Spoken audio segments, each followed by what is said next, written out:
Chapter 7.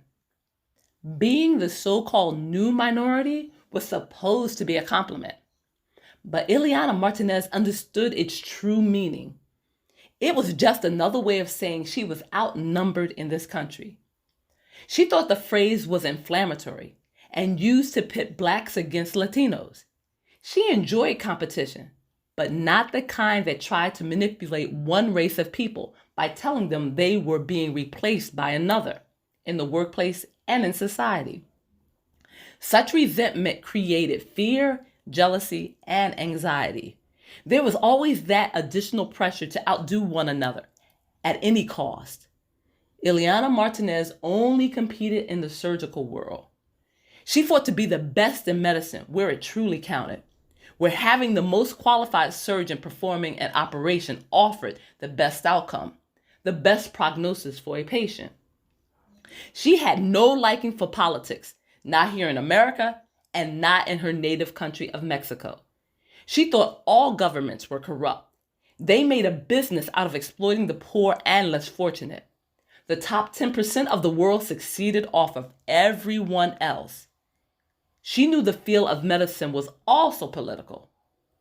She had received her medical degree in Mexico and was a practicing doctor there for several years until she decided to move to North America, where none of that mattered.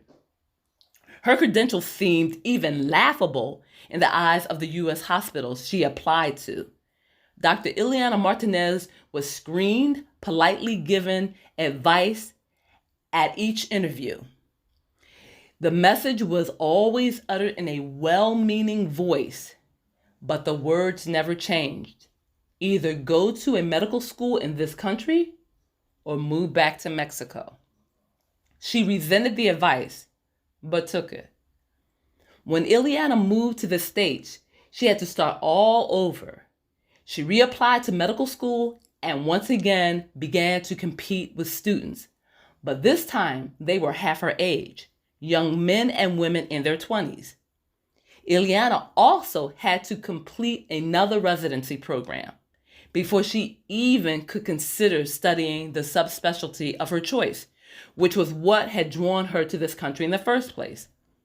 But the Mexican surgeon submitted herself completely and humbled herself religiously in order to be trained in pulmonary medicine. The lungs fascinated her. Their ability to breathe life into the body and nurture each of its living cells with oxygen awed her. She pictured the oxygen exchange which occurred in the lungs. She saw the continuous movement of erythrocytes, red blood cells with their donut shape and concave center transporting molecules of oxygen throughout the body. Ileana sacrificed everything she cared about. She did so for a higher cause, for a love of medicine that seemed to be genetically encoded onto her DNA.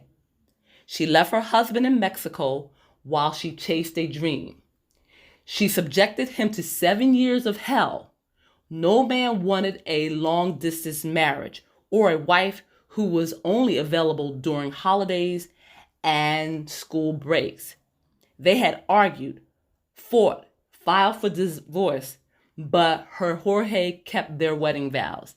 He never left her. He stayed faithful, committed, and for that, he controlled her heart. He was guaranteed her love, and he could possess her body. Ileana knew Jorge was at home. She ran up the marble steps that marked the entrance to their house.